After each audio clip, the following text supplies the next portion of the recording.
Welcome to லக்ஷராஸ் kitchen. நிறைய பேருக்கு ரொம்ப ஃபேவரட்டான ரோட்டுக்கடை காளான் வீட்டிலையே ரொம்ப டேஸ்ட்டாக எப்படி செய்கிறதுன்னு பார்க்கலாம்.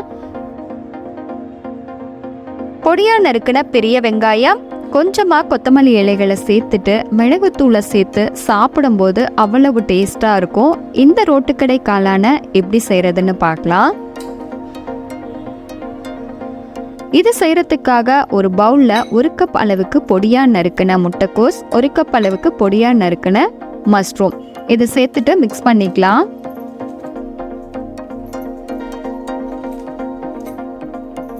இது கூட பொடியாக நறுக்கின 1/4 கப் அளவுக்கு பெரிய வெங்காயம், 1/4 கப் அளவுக்கு மைதா மாவு, 1/4 கப் அளவுக்கு சோள மாவு,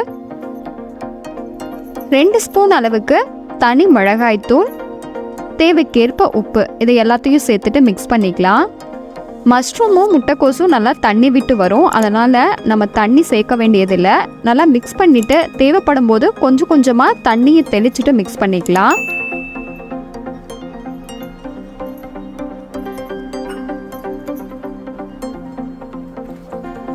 நல்லா இந்த அளவுக்கு மிக்ஸ் பண்ணி எடுத்துக்கலாம். இப்போது ஸ்டவ்வில் ஒரு கடாயில் ஆயிலை சேர்த்துட்டு ஆயில் நல்லா ஹீட் ஆன உடனே நம்ம ரெடி பண்ணி வச்சுருக்கிறத ஆயிலை சேர்த்துட்டு ஃப்ரை பண்ணி எடுத்துக்கலாம்.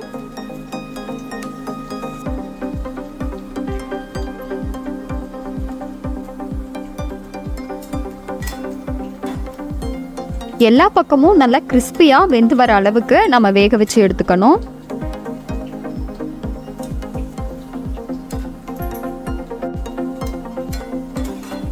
நல்லா கிறிஸ்பியாக வெந்து ரெடி ஆயிடுச்சு. இதே மாதிரி மீதி இருக்கிறதையும் நம்ம ஃப்ரை பண்ணி எடுத்துக்கலாம்.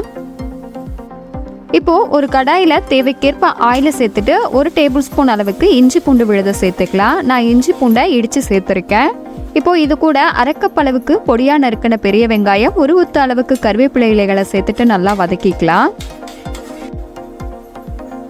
வெங்காயம் நல்லா இந்த அளவு வதங்கி வந்த உடனே இதில் மசாலா பொருட்களை ஆட் பண்ணிக்கலாம். மஞ்சத்தூள், தனி மிளகாய்த்தூள், கரம் மசாலா, சிக்கன் மசாலா, இது எல்லாத்தையும் சேர்த்துட்டு நல்லா வதக்கிக்கலாம். இது நல்லா இந்த அளவு வதங்கி வந்த உடனே இதில் தேவைக்கேற்ப உப்பை சேர்த்துட்டு தண்ணியை சேர்த்துட்டு நல்லா மிக்ஸ் பண்ணிட்டு கொதிக்க வச்சுக்கலாம்.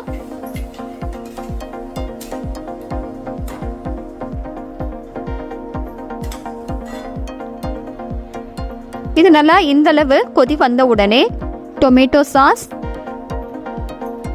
Red chilli sauce, soya sauce இதையும் நல்லா சேர்த்துட்டு மிக்ஸ் பண்ணிட்டு கொதிக்க வச்சுக்கலாம். இது நல்லா இந்த அளவு கொதி வந்த உடனே இதில் 1 டேபிள் ஸ்பூன் அளவுக்கு சோள மாவை தண்ணியில் கரைச்சிட்டு இது கூட சேர்த்துட்டு நல்லா மிக்ஸ் பண்ணி விட்டுட்டு கொதிக்க வச்சுக்கலாம். இது நல்லா திக்காக வரணும். நல்லா இந்த அளவு திக்காக கொதிச்சு வந்த உடனே இதில் நம்ம ஆயிலில் ஃப்ரை பண்ணி வச்சுருக்கிறத சேர்த்துட்டு நல்லா மிக்ஸ் பண்ணி விட்டுட்டு வேக வச்சுக்கலாம்.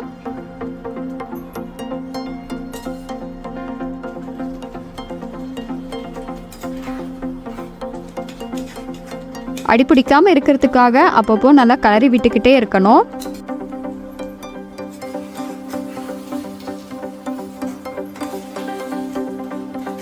இந்த அளவு வெந்து ரெடியான உடனே இதில் கை நிறைய கொத்தமல்லி இலைகளை சேர்த்துட்டு மிக்ஸ் பண்ணிக்கலாம்.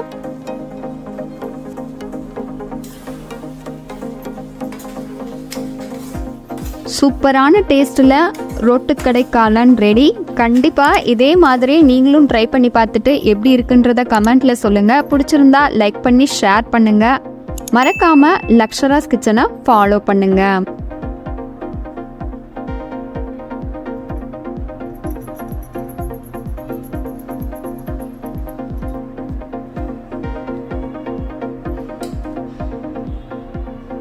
Thank you.